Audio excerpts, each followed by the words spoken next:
Hi guys! Magandang gabi! Welcome back po dito sa Gandara SRU channel for Showbiz Update. Andito na naman nga po akong muli nagbabalik. Ang nagmamaganda na yung kachismosang Kim Pao, wala na pong iba, ang lokaret na si Gandara upang makatid sa inyo ng latest update and fresh happenings patungkol kina Kim Chiu and Paolo Avellino. And para nga sa gabing ito, ayan ang mga sign na pinapakita ni na Kim and Paolo tungkol sa kanilang relasyon na kanila naman po talagang pinagsisigawan ang atin pong pag-uusapan ngayong gabing ito. Syempre, good vibes po muna tayo and syempre pagsasoko muna yung atin pong balita ngayong gabing to para maging masaya naman po ang lahat. Pero bago po ang lahat ng yan, Kim Pao fans ka ba? Tagahanap parate ng mga balita tungkol kina Kim and Paolo. Maputol ko lang po sandali yung excitement. Anyayahan ko lang kayo na pindutin po ang subscribe button natin at notification bell na nandiyan sa baba upang kayo maging updated at hindi na po mahirapan pa maghanap ng mga balita tungkol sa Kim Pao. Basta mga chika na may kinalaman kina Kim Chiu and Paolo Avellino, sagot na po natin yan. Anyway, eto naman, narito ang ilan sa mga nais nating i-shoutout at basahin mga komento sa nagdaan nating balita mula sa ating taga-subaybay. Ito po ay bilang pasasalamat ko sa pagtutok parati at pag-aabang na atin pong balita hinggil kina Kim and Paolo. Ang pinakaunang comment po natin at pinakaunang masya-shoutout natin ngayong gabi ay si Ma'am Annalyn Hicap. Ayan, shoutout po sa inyo magandarang gabi. Sabi niya rito, ako okay lang. Basta walang love scene. Si Paolo lang dapat. At si Kim ang may love scene. Hashtag Kim Pao. Meron kasing asawa si Paolo dito sa The Alibay, which is kinagampanan nga po ni Sofia Andres. So siguro naman di tayo maiinis kay Sofia. Baka mayroon siyang love. May inis tayo sa pagiging kontrabida niya, pero sana naman wala nga daw pong love scene, di ba? Naway ibigay na lang po yan sa Kim Pao, even mag-asawa yung role nila dito. Kung sa bagay, baka mas maraming love scene na maganap si Sofia at saka si dito, sa Melby. Kasi silang dalawa yung yung may affair, di ba? Based nga po sa naging trailer. So, ayun, na okay lang daw na may collab triangle na basta si Kim lang, kay Kim lang yung love scene and kissing scene. Uy, grabe, pati po mga fans ng babakod na din. Okay lang po yan, kasi kagaganda naman po yan ang kwento. And si Paolo Avellino, mayroon naman pong limitations. So, tingnan na lang din natin kung saan aabot ang respeto ni Paolo kay Kim. 'Di ba? Respeto kung papayag siya na may kalawsin na iba and all. Pero bukod sa syempre labas yung Kim Pao, yung real life ng Kim Pao dito. Excited ako sa The Alibay. Ano man po maging takbo ng kwento, may kung ano pa mga plot twist. Wala namang kinalaman po yan sa real life nila Kim and Paolo. And they are matured naman para maapektuhan pa. Kasi, naman po yan, parehas silang trabaho. So, mauunawaan nila yan parehas. Anyway, let's move on naman po dito sa komento ni Madam, mula po ulit kay Ma'am Annalyn Hicap. Medyo napapasipag po ata tayo, Madam. Sabi niya rito, Belat Panila. Nakita sa isang video, lumapit si Ma'am Cory para yakapin ang dalawa. Love niya talaga ang Kim Pao. Mga ampalaya dyan, tumigil na kayo. Sarap nyo kainin, lagyan ng itlog. Ay, Gandara. Grabe naman ngayon, Madam, ha? May kasamang gigil. Itong comment niya sa mga ampalaya, pero true dyan. Kasi naman gustong-gusto nilang paghiwalayin ng Kim Pao. Paano ba yan? Si Ma'am Cory, talagang super love ang Kim Pao, ang bosses ng ABS-CBN. So, paano sila paghihiwalayin? Sige nga, sabihin niyo sa amin. Mahal na mahal po nila yung dalawa. And mga business-minded yan. Siyempre, kung sino yung mabenta, doon sila.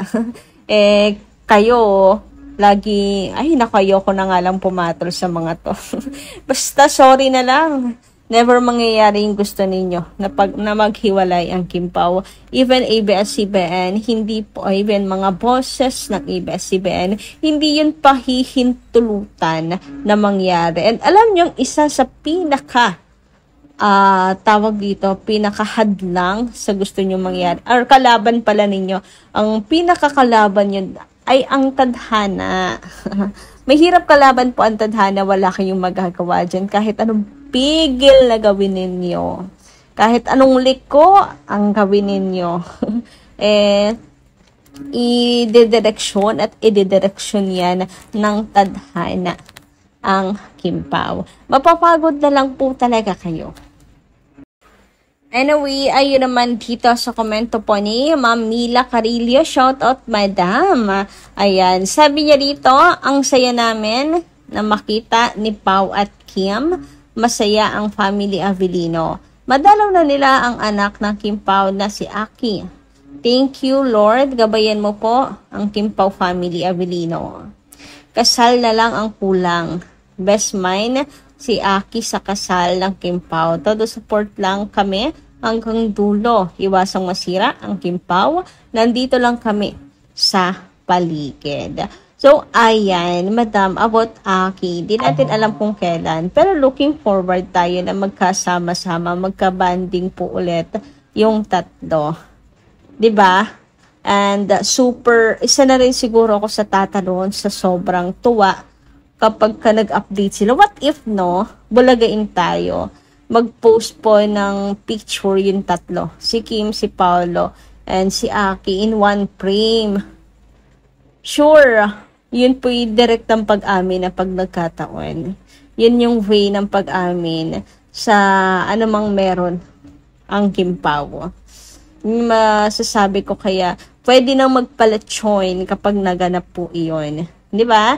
Hindi lang tayo kakalampagin ng Kim Pao.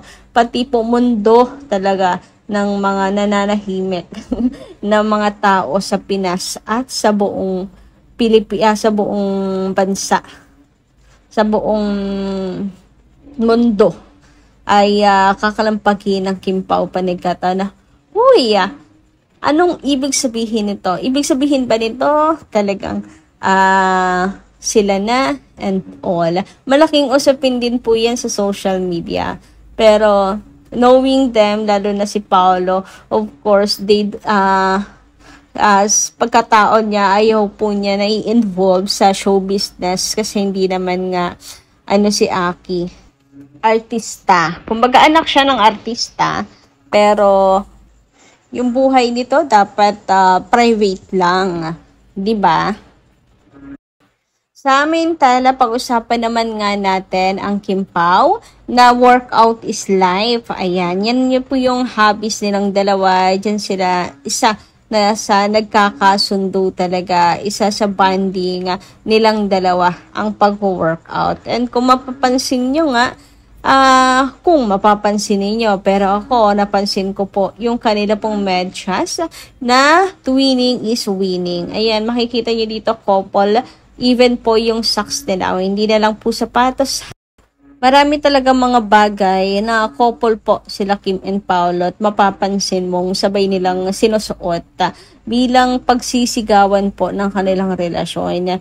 Pagsisigawan kasi pinapaalam naman nila sa publiko. Low-key lang talaga silang dalawa. At least alam ng publiko. They just want to be private lang, super low-key ng relationship. Hindi masyadong maingay but sweet para po sa mga fans lang. Kumbaga yung ayudas para na lang po sa mga fans and hindi na para makita pa ng publiko na nais lang pong anayin ang relasyon nilang dalawa. And kahit naman tayo hindi natin pahihintulutan na may mang-anay sa relasyon nila Kim and Paolo. Kaya mas maigi na para sa atin na lamang po yung mga ayudas po and private life po ng Kim Pao na sa DC, At DC na lang po, ina-upload din na Kim and Paulo ang mga ayudas. So, meron nga akong mabasa, official reveal na nga daw po talagang matuturing ang pagsusuot ng mga couples twinning po ng Kim Pao, mapa-shade, sombrero, damit, pants, sapatos, ngayon medyas. Matuturing pong official na pagre-reveal po ng Kim Pao ng kanilang relasyon yan. Talagang pinagsisigawan nila. Lamang lang talaga ang pagiging privado sa kanilang relasyon. Kumbaga ay kung ano yung nakikita ninyo sa kanila, enjoy na lamang yun. Magpasalamat na lang sa isinishare ng Kim Pao. I-enjoy na lang. Ganun na lang yung mangyari. Basta panatilihin na private yung relationship nila. Wag na pong pakalman, saklawan at kung ano-ano pa man. Anyway, hanggang dito lang muna ang aking update. Maraming salamat po guys sa inyong pakikinig. Kita-kits po muli tayo sa mga susunod nating chikas. Maraming pong salamat.